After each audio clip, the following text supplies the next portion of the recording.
All right, we are at the duck pond today by Continental Country Club, and I've found a pair of cormorants, so I'm going to kind of try to sneak up on them. First thing I want to consider is I've got my long lens on, the 300 millimeter lens, and I've checked my settings. I am in a shutter priority with the fast shutter speed. I'm at 1/2000th of a second, so that way if they do take off in flight, I can stop those wings.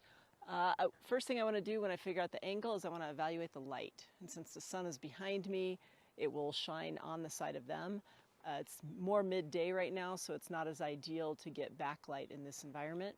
So I'm going to start off with the safe shot where I'm at, and then I'm going to slowly sneak up and get closer and closer to the cormorants and try to get a better shot.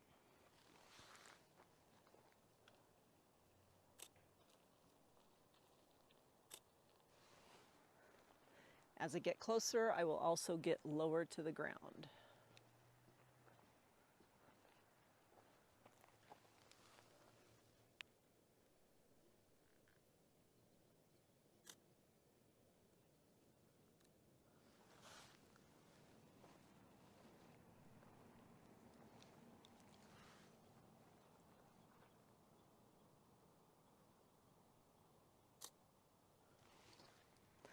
Other settings that are handy is to switch to burst mode, so you could rattle off several images at a time.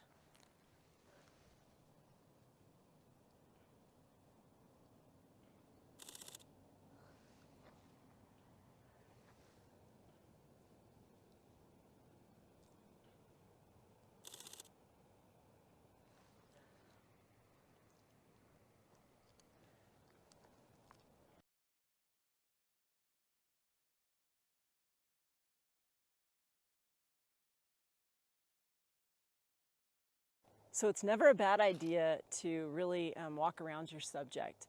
Although the light I feel was stronger from the other side, it never hurts to take more images and to try multiple options. So although these have more of a silhouette effect, depending on the shape of the bird and the pose that they're in, they can be very stunning and striking. I like to mix it up between horizontal and vertical. So whether it's magazine publications or just personal photos, you have both options to work off of. I have a few regular ducks in the foreground too. At this point, I don't think they're quite as photogenic. They're just sleeping. But the cormorants themselves, other things I do want to consider when I get low to the ground, I want to make sure I don't get the houses in the background of the image. So I have to negotiate that height level to still keep water and a simple background.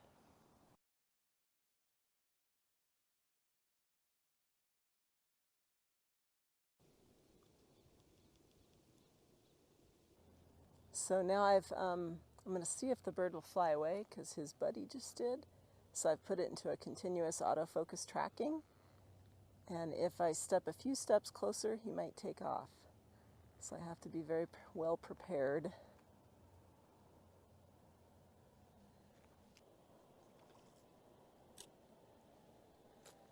There we go.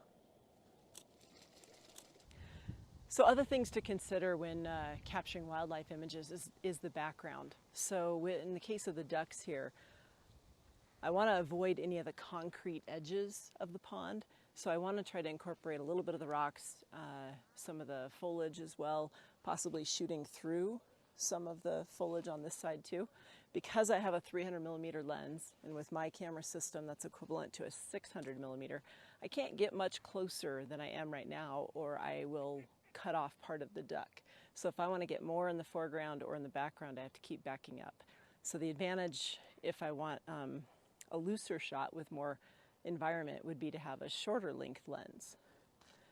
So I'm going to go ahead and kneel down here to get the rocks in the background.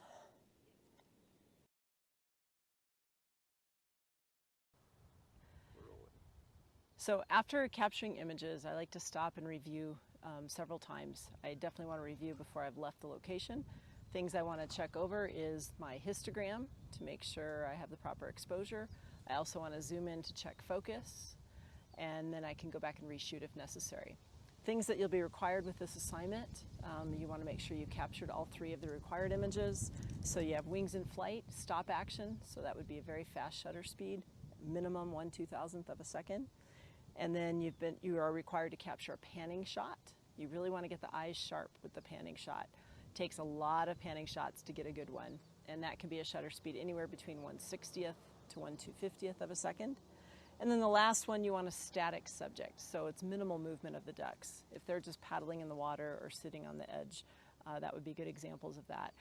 That's where background really plays in, and possibly interaction with other ducks or birds as well.